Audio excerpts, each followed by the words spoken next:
Average YouTube video number of human hairs. Oh, all right. So Christos Goodrow, vice president of engineering at YouTube, says the best thing to do as a creator, don't overthink your videos. The runtime should match the content. There we go. Over 40% of beauty videos are 5 to 10 minutes long if we want to do that genre.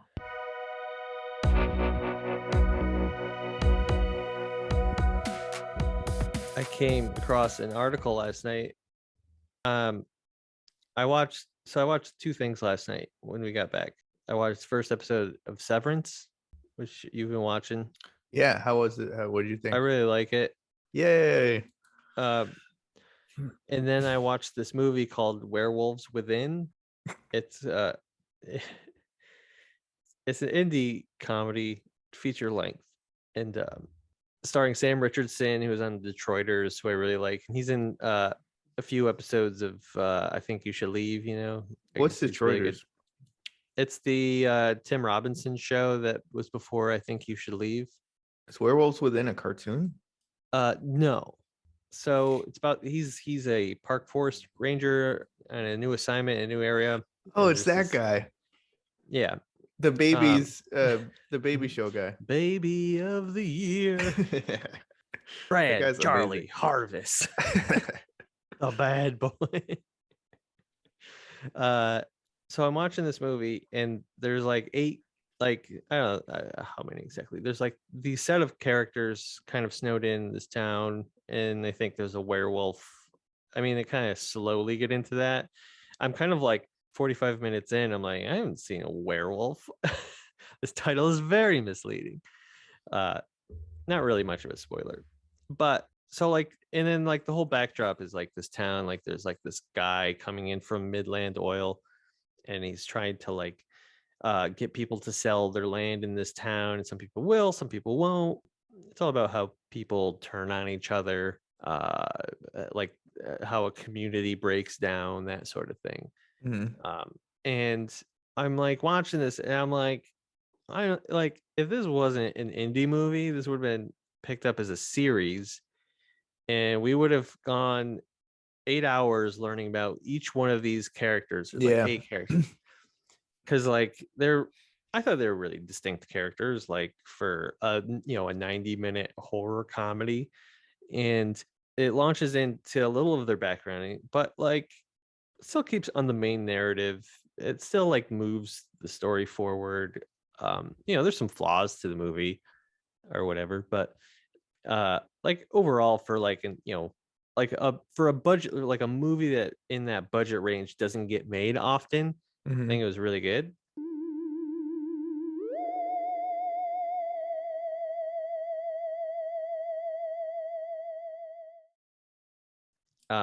But I was just like, this totally would have, if this had more money, they would have just made it a series, and it would have been 8 episodes, and we learn about each of these characters, and it would. What do you think the budget was? I'd have to say 5 to 10 million. All right, let's maybe see. Even less. Do I get a point if I get it right? Absolutely. Oh, budget. All right, what was it? 5 to 10 million? That's what I said. But what, like, that's a pretty large range. Yeah, I know. That's why I said it, so I get it right. We need some why you've seen the answer. And what do I gotta be within? $1 million. 6.5. You already saw the answer. No, I didn't. I just guessed. Oh my god, you got it exactly right.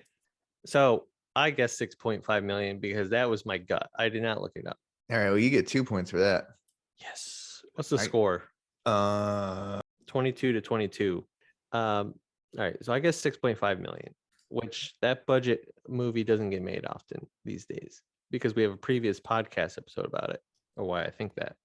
If there was like big studio backing or Netflix or something, I think it would have been made into like an 8 episode series. Yeah. 30 minutes long, episodes, going into each one of the characters, why they don't want to sell their land. There's like this one hermit character. There's like a couple that are a mechanic. They're kind of, real Appalachian. And then there's, the New York City kind of gay couple that came up and bought land and Mhm. just wanted the scenery, but they're also like tech millionaires. And then there's, the lady that owns the motel. There's the mail lady, all this. But they did it in an hour and 40 minutes. And then Mhm. I come across this article. It says 97 minutes in what I'm looking at, which is not an hour uh, 40. It's an hour and 37 minutes. Oh, thanks. So you lose a point. I don't know what this website is. I've never heard of it. It's called TV Line, and it's just a commentary. The headline just says, "Stop making 2-hour movie ideas into 10-hour limited series." I saw this because it was on Reddit and it was upvoted like 17,000 times. And so this gut feeling that I've had for last few years, I feel vindicated. I feel like there's others that support me in this cause. Too many shows. Yeah. So this guy has a website about shows, and he complains that he's got too much stuff to talk about. Yeah. Somebody's got to do it. So he probably feels burdened by this.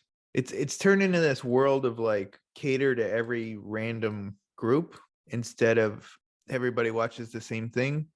Like I Yeah. talk to people now and we can't talk anymore because we don't watch the same shows. Right. I've lost family. I've lost friends. We were talking about CSI Miami, and I don't have anything. I've never even seen an episode. Chicago Fire, Chicago PD. Like I'm Chicago PD, but my family is Chicago Fire. Oh no. And so we don't talk. Do they ever overlap No. those shows? Like just characters They're show up? rival shows. Are they on different networks? No, they're the same network. Just the fan base is rival. What I'm saying is I think movies are gonna come back because I think people don't have time. They don't have the attention. You know, Do you watch streaming movies much? I watch them all the time. What's the last streaming movie you watched? I Yeah. just told you last But night. was that a streaming movie, or is that a movie that happened to be streaming? It's a movie that happened to be streaming, but at this point, what's the difference? Like that's the release model for that. Do you think it's a little chintzier? I don't know if that's an okay word to say. To have a movie dedicated for the internet. No, I think that's fine. I Do- actually thought so. David Cross back in 2014 made a really, I think, underappreciated movie at the time. David Cross was born in 1964. Thanks. It's 21 years before I was born. He could be my dad. The movie's called Hit. Oof. Uh, it's part people trying to get famous, people like complaining about the city, local politics, people from New York moving up there. The guy that everyone's rallying around starts giving this speech at the town hall, and it turned out he's just this fringe like right-wing conspiracist, and everyone's like, oh. And then they back off. Like it's kind of it was really ahead of its time, and no one really gave it much attention. And part of its release is the reason why I bring it up is because he released it on like a torrent. Like it was a torrent site. That's how you donate or buy, and then you torrent it. And I was like, oh, that's a really, I mean, at the time, streaming services were still picking up back then. Mm-hmm. But like at the time, I'm like, oh, that's like a smart idea. Like, where is it going? Like, I just think streaming services could get a little more creative with their releases and also distinguish more of like the content that they just purchase from like the rights they acquire to Things they movies they put actually together produce themselves. and release and like make a big deal. I mean, Netflix kind of distinguishes them. Why is that Apple, important to you? because I think it's kind of more like, oh, here, this is a product we made. We really care about it. We made it for you. It's not like, you know what I mean? I guess. It's kind of like their own movie studio. But that only works, I guess, if you like Netflix's things Right. that they put together, which I assume you do. Some stuff. I mean, some stuff's kind of not good, but like can't hit everything. What's your least favorite thing you've ever seen? My least favorite movie, TV show I've ever seen. Yeah. On Netflix, we can whittle it down. On Netflix, I don't know. There's some crime documentaries that get me like, I'm like, come on, why is this a 4-part series? 90 minutes, you could have told me this. Also, ethically, I don't know if, like, they kind of go, they really leaned into some of their documentaries. I'm like, yeah, I don't know, that's cool, but What do you mean? well, I don't know. I true crime really had a moment the last 10 years in podcasting and crime documentaries. Mm-hmm.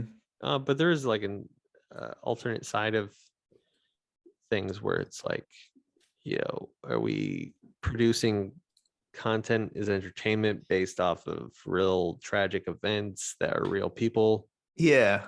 Like It's a I little think weird. about that with like I know Roman Polanski's got some other issues going on, but like Yeah. Once Upon a Time in Hollywood, like I wouldn't watch that if I was him. Yeah. I get it. I think enough. I think for the general public, enough time in the audiences separated it that I don't think it's it. And it's also an alternate history kind of positive ending. I guess. Spoiler: if Yes. Sharon Spoiler. Tate survives at once upon a time. I mean, just anything about it. It's like I to if be honest, I something. think it's one of the most happy endings for any Tarantino movie. Yeah, I guess. What it has a Hollywood ending, Right. but like just to pick that as the subject matter, Yeah. because everything else in that movie was like made up. It was, but it's also, I mean, a few movies do that. I thought Inherent Vice kind of was a little of it as well, as using it as like a big cultural cornerstone than like an event they just take advantage of for plot. Anyways, I think Werewolves Within is great as a movie. I'm gonna give it 3.5 out of 5. I have not logged into Letterboxd. I think Sam Richardson is he's just fun to watch in anything. I think he should be in more stuff. I think oh he is shoot, coming into some bigger movies. What? I just realized I have it on gallery view, so it's gonna be both of us. Yeah, that's all right. You want me to switch it to speaker now? No, because we just finished that.